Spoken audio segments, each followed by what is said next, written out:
Hey guys, कैसे हैं आप सब। आज मैं आपको बिल्कुल लेटेस्ट मूवी के बारे में बताने वाली हूँ जिसका नाम है गैसलाइट।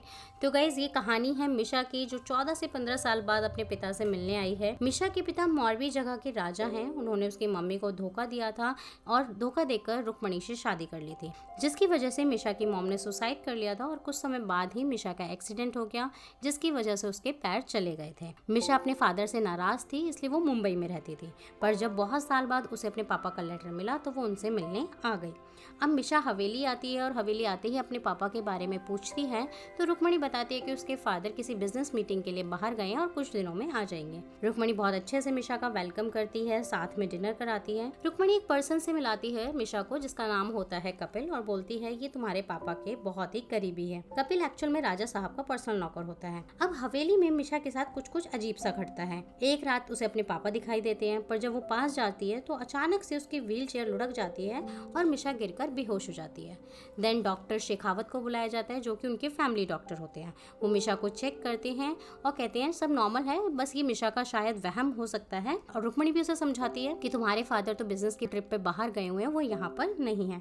पर मिशा को शक हो जाता है। उसे लगता है कि उसके पापा के साथ कुछ तो गलत हुआ है और कोई उसे नहीं बता रहा।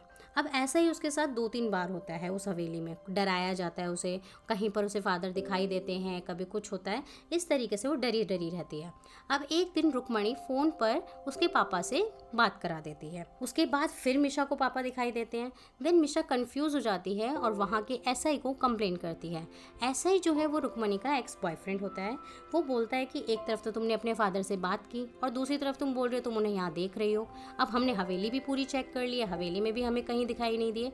ये सब तुम्हारा वहम होगा और कुछ भी नहीं। देन मिशा की कंडीशन देखकर कपिल बोलता है कि अगर आपको इतना ही डाउट हो रहा है तो मैं आपकी हेल्प करूंगा, क्योंकि राजा साहब ने मुझ अनाथ को भी तो सहारा दिया था और मेरा फर्ज बनता है कि अगर वो किसी मुसीबत में है तो मैं उनकी हेल्प करूं। अब एक और घटना घटती है मिशा के साथ। गैराज में से एक रात को बहुत आवाज आ रही होती है। मिशा वहां जाकर देखती है तो एक गाड़ी की हेडलाइट जल रही है और उस गाड़ी में जाकर जब वो देखती है तो उसे अपने पापा की बॉडी दिखाई देती है। वो बॉडी देखते ही डर जाती है और चिल्लाती है। सब वहां आते हैं, लेकिन जब सब गाड़ी चेक करते हैं तो किसी को बॉडी दिखाई नहीं देती, गायब हो जाती है। अब जितने भी वहां नौकर होते हैं, रुक्मणी, कपिल, सब मिशा को मेंटली अनस्टेबल समझने लगते हैं। मिशा अगले दिन कपिल को उस गाड़ी को दोबारा चेक करवाती है और बोलती है कि मुझे रुक्मणी पर शक है, उसने ही डैड को मारा होगा प्रॉपर्टी के लिए। गाड़ी से राजा का कफलिंग मिलता है। अब कपिल कहता है कि अगर आपको इतना ही डाउट है तो आज रात की पार्टी में आपको जरूर जाना चाहिए। वो पार्टी राजा के कॉम्पिटिटर राणा साहब ने रखी होती है, जिसमें रुक्मणी को भी बुलाया होता है। तो कपिल मिशा के साथ वहाँ पर जाता है पार्टी में, और पार्टी में सारी डिटेल्स जो है मिशा को बताता है। एसआई के बारे में बताता है कि वो रुक्मणी का एक्स बॉयफ्रेंड हुआ करता था, और ये भी सुनने में आया है कि एसआई ने तो इस वजह से शादी भी नहीं की। वहाँ पर डॉक्टर शेखावत भी होते हैं। राणा भी रुक्मणी के बहुत ज़्यादा क्लोज होता है और वो अचानक से रुक्मणी को कहीं लेकर चला जाता है। अब मिशा और कपिल दोनों उसका पीछा करते हैं तो वो देखते हैं कि रुक्मणी कुछ पैसों से भरा नोट राणा को देती है और राणा वो बैग लेके गायब हो जाता है।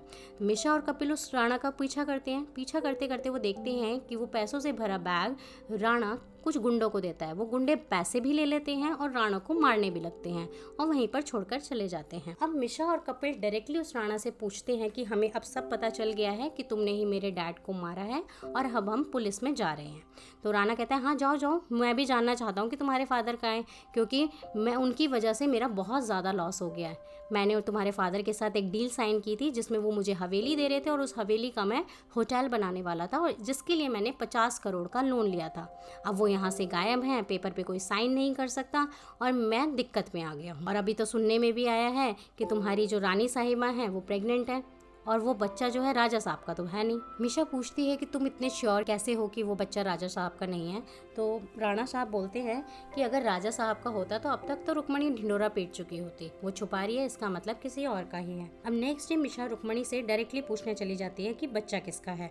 इतने में ही एक रात पहले ही, जिस रात मिशा और कपिल राणा साहब से मिलकर आए थे, उस राणा साहब को भी किसी ने वहीं साइट पर मार दिया था। अब रुक्मणी उसे बोलती है कि तुम अपने काम से काम रखो, यहाँ से चली जाओ और रुक्मणी डिप्रेशन में होती है बहुत ज़्यादा। तभी कपिल वहाँ आता है और बोलता है कि रानी साहब आपका कोई इंपॉर्टेंट कॉल आया है। और वो जैसे ही फ़ोन उठाती है, वो एसआई का फ़ोन होता है, वो फटाफट कपिल को ऑर्डर देते हैं कि जल्दी से गाड़ी निकालो। और मिशा को ये बोलकर जाती है कि राणा मर चुका है और अब तुम भी यहाँ से चली जाओ। रुक्मणी और कपिल के जाते ही मिशा क्या करती है, राजा का कुत्ता जो पेड़ से बंधा होता है उसे खुलवाती है एक नौकर के थ्रू और उसे हवेली में छोड़ देती है। जो कफलिंग उसे गाड़ी से मिला होता है वो सुंघवा देती है। देन कुत्ता पूरी हवेली में घूमता है, एक तालाब के पास जाकर वो रुक जाता है जो हवेली में ही होता है। और वहाँ पर अब मिशा को डाउट हो जाता है कि शायद राजा की जो बॉडी है वो वहीं तालाब में है। मिशा जो नौकर होता है उसे ऑर्डर देती है कि जल्दी से इस तालाब में छानबीन शुरू कर दो। दूसरी तरफ वो कपिल को फ़ोन मिला देती है कि मुझे राजा साहब की बॉडी मिल चुकी है और तुम जल्दी से कोई भी बहाना बना के हवेली वापस आ जाओ। जब बॉडी मिशा को दिखाई देती है तभी वहाँ पर कोई आता है और वो मिशा पर और उस नौकर पे इस तरीके से वार करता है कि दोनों बेहोश हो जाते हैं। जब मिशा को होश आता है तो वो क्या देखती है कि वो एक गाड़ी में है और उस गाड़ी में वो नौकर भी है और पीछे से उस गाड़ी को कोई धक्का दे रहा है और गाड़ी पहाड़ी पर है और नीचे तालाब है। और वो जब देखती है तो वो और कोई नहीं होता, कपिल होता है जो उस गाड़ी को धक्का देकर तालाब में गिरा देता है। कपिल देन घर आ जाता है और रुक्मणी को संभालता है। एक्चुअल में कपिल और रुक्मणी का अफेयर था जिसके बारे में राजा को पता चल जाता है और राजा कपिल के भी झगड़ा हो जाता है जिसमें राजा मर जाता है। अब प्रॉपर्टी को अपने नाम करने के लिए रुक्मणी और कपिल प्लान बनाते हैं कि मिशा को नकली लेटर देकर बुलाते हैं और उसे मेंटली अनस्टेबल प्रूफ करके प्रॉपर्टी हथियाने की कोशिश करते हैं। अब करेंटली पुलिस मिशा को ढूंढती है, पूछताछ करती है रानी से, तो रानी बताती है कि वो घर वापस जाने के लिए निकली थी मुंबई और हमें नहीं पता अब कहाँ पर है। तभी जब छानबीन की जाती है तो तालाब से गाड़ी निकलती है जिस गाड़ी में सिर्फ नौकर की बॉडी मिलती है, मिशा की बॉडी नहीं होती। दूसरी तरफ डॉक्टर शेखावत रुक्मणी के पास आते हैं और बोलते हैं मिशा तो मर ही नहीं सकती क्योंकि एक मरी हुई लड़की दोबारा कैसे मर सकती है। डॉक्टर शेखावत बताते हैं कि मैं अभी मुंबई से होकर आ रहा हूँ और एक हफ्ते पहले ही मिशा ने सुसाइड किया था जिसमें वो मारी गई थी। अब रुक्मणी बहुत ज्यादा शॉक्ड हो जाती है कि जब मिशा मर चुकी है तो ये कौन थी। तभी वहाँ व्हील चेयर पर मिशा आ जाती है और वो खड़ी हो जाती है और बोलती है कि मैं बिल्कुल ठीक हूँ और मैं मिशा नहीं फातिमा हूँ। मैं वही फातिमा हूँ जिसे राजा साहब की वजह से जो पढ़ पाई और अब मैं मुंबई में एक थेरेपिस्ट हूँ। देन फातिमा पूरी स्टोरी बताती है रुक्मणी को कि एक दिन मेरे पास एक केस आया था और वो केस मिशा का था जो कि बहुत ज़्यादा मेंटली डिस्टर्ब थी बिकॉज वो राजा से जिस तरीके से उसकी माँ का सुसाइड हो गया था और राजा ने रुक्मणी से शादी कर ली थी और वो मुंबई में रहने लगी थी तो डिप्रेशन में रहने लगी थी। अपने फादर से तो वो पहले ही नाराज़ थी और उसने कई बार सुसाइड अटेम्प्ट किया था। देन फातिमा उसे अच्छे से ट्रीट करती है और एट लास्ट वो ठीक हो जाती है।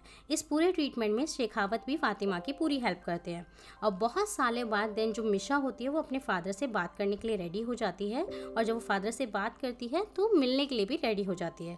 देन एक दिन मिशा रेडी होकर बैठी होती है कि उसके फादर उसे लेने आएंगे बट वो वहाँ नहीं आते। राजा साहब बहुत सारे कॉल करती है, अराउंड 200 मिस कॉल होती हैं बट राजा का फ़ोन नहीं लगता और जिसकी वजह से वो दोबारा से डिप्रेस्ड हो जाती है और इतनी डिप्रेस्ड हो जाती है कि एक और फाइनल सुसाइड अटेम्प्ट करती है जिसमें वो मर जाती है। देन फातिमा हवेली आती है मिशा बन के ये पूरी मिस्ट्री सुलझाने।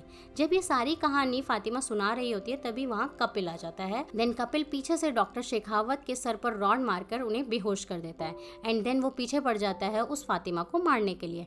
रुक्मणी कपिल को रोकती है, कहती है हम औरों की जान नहीं ले सकते, बस बहुत हो गया, मैं प्रेग्नेंट हूँ और हम अपनी अलग लाइफ बसा लेंगे, हमारा बच्चा, हमारी छोटी सी फैमिली।